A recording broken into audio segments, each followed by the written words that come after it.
اعوذ باللہ من الشیطان الرجیم بسم اللہ الرحمن الرحیم۔ السلام علیکم۔ نماز ہمارے لیے ایسے ہی ضروری ہے جیسے ہر انسان کو سانس لینا ضروری ہے۔ اللہ تعالی ہمیں سجدوں کی نعمت سے آشنا کرے، آمین۔ تو میں اب سورہ احزاب کی اگلی آیات پیش کروں گا، اس سے پہلے ایک دو احادیث میں پیش کرتا ہوں۔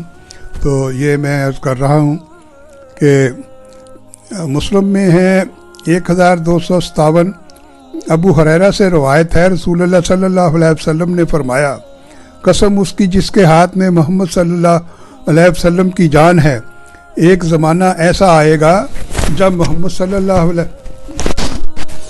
آئے گا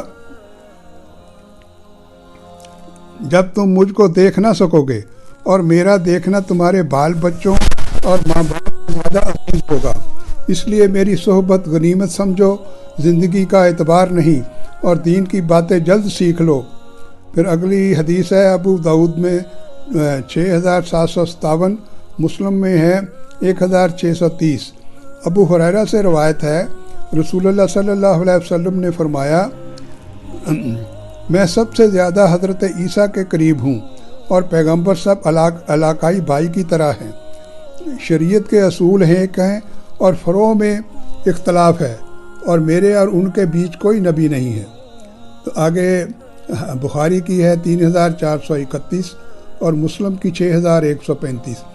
ابو ہریرہ سے روایت ہے، رسول اللہ صلی اللہ علیہ وسلم نے فرمایا، ہر آدمی کو شیطان چھوتا ہے جس دن اس کی ماں اس کو جنتی ہے، مگر مریم علیہ السلام کے بیٹے کو شیطان نے نہیں چھوا۔ جس وقت بچہ پیدا ہوتا ہے شیطان اس کو چھوتا ہے اور وہ روتا ہے چلا کر اس کو چھونے سے۔ تو بخاری کی 3356 ہے۔ ابو ہریرہ سے روایت ہے، رسول اللہ صلی اللہ علیہ وسلم نے فرمایا، حضرت ابراہیم نے ختنہ کیا بسولے سے اور ان کی عمر اس وقت 80 برس کی تھی۔ تو نسائی کی ہے 1631 اور مسلم کی 1615۔ انس بن مالک سے روایت ہے، رسول اللہ صلی اللہ علیہ وسلم نے فرمایا، جس رات مجھے معراج ہوا میں موسیٰ علیہ السلام پر سے گزرا، لال لمبی ریت کے پاس دیکھا تو وہ کھڑے ہوئے اپنی قبر میں نماز پڑھ رہے تھے۔ تو آگے ابن ماجہ کی ہے 2150 اور مسلم کی 6162 ہے۔ ابو ہریرہ سے روایت ہے، رسول اللہ صلی اللہ علیہ وسلم نے فرمایا، حضرت زکریہ علیہ السلام بڑھئی تھے۔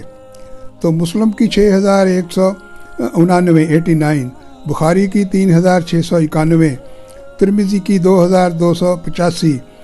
ابو سعید غدری سے روایت ہے، رسول اللہ صلی اللہ علیہ وسلم نے فرمایا، جس حالت میں میں سو رہا تھا میں نے لوگوں کو دیکھا سامنے آتے ہوئے، اور وہ کرتے پہنے ہوئے تھے، بعض کے کرتے چھاتی تک اور بعض کے اس کے نیچے۔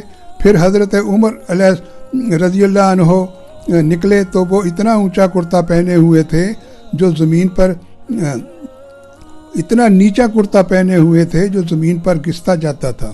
لوگوں نے عرض کیا، یا رسول اللہ صلی اللہ علیہ وسلم، اس کی تعبیر کیا ہے؟ آپ صلی اللہ علیہ وسلم نے فرمایا، دین۔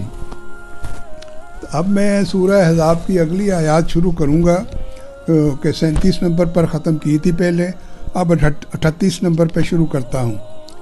نبی پر کوئی مذائقہ نہیں اس بات سے جو اللہ نے اس کے لیے فرض کر دی ہے۔ اللہ کا یہی طریقہ رہا ہے ان لوگوں کے بارے میں بھی جو پہلے گزر چکے ہیں،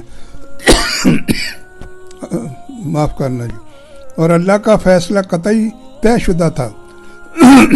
آیت نمبر 48، وہ اللہ کے رسول جو اللہ کے پیغامات پہنچاتے ہیں اور صرف اسی سے ڈرتے ہیں، اور وہ نہیں ڈرتے کسی سے سوائے اللہ کے، اور اللہ کافی ہے حساب لینے والا۔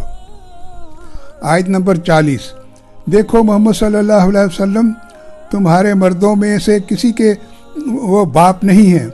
تفسیر اس کی ہے، یہاں ایک دوسرے انداز میں واضح کیا گیا ہے کہ محمد صلی اللہ علیہ وسلم تم میں سے کسی مرد کے باپ نہیں ہیں۔ زید بن حارثہ محض آپ صلی اللہ علیہ وسلم کے منہ بولے بیٹے تھے، اور اب جب کہ اس ضمن میں ایک واضح حکم نازل ہو چکا ہے تو یہ معاملہ ہمیشہ کے لیے صاف ہو جانا چاہیے، بلکہ آپ صلی اللہ علیہ وسلم اللہ کے رسول ہیں اور سب نبیوں پر مہر ہیں، اور یقیناً اللہ ہر چیز کا علم دینے والا ہے۔ آیت نمبر 41، اے اہل ایمان اللہ کا ذکر کیا کرو کثرت کے ساتھ۔ آیت نمبر 42، اور صبح و شام اس کی تسبیح کرتے رہو۔ آیت نمبر 43، وہی ہے جو رحمتیں بھیجتا رہتا ہے تم پر اور اس کے اور اہل ایمان کے حق میں، اور بہت مہربان ہے۔ فرشتے بھی تاکہ جان لیں اندھیرے روشنی کی طرف آتے ہیں۔